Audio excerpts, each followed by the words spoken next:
Welcome to the channel. Here, we master tricky words and their meanings. Today, we're tackling a word that describes something happening by chance, often in a lucky way: fortuitous.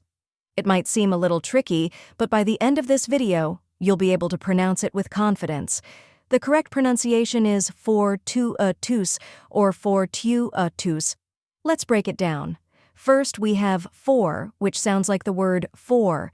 Next is to, or tu, which is the stressed syllable and sounds like to or tune. Then comes which is a quick, unstressed sound like the A in sofa. Finally, tus sounds like tus in status. Now, let's put it all together.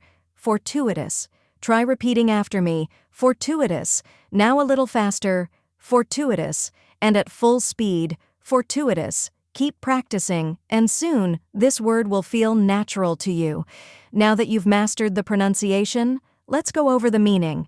Fortuitous refers to something that happens by chance, often in a fortunate or unexpected way, though it doesn't always mean lucky, and that's it. Now you know how to pronounce fortuitous and what it means. If you found this helpful, give this video a like and share it with others. Comment below with any tricky words you'd like me to cover next, and don't forget to subscribe for more pronunciation guides. See you in the next video.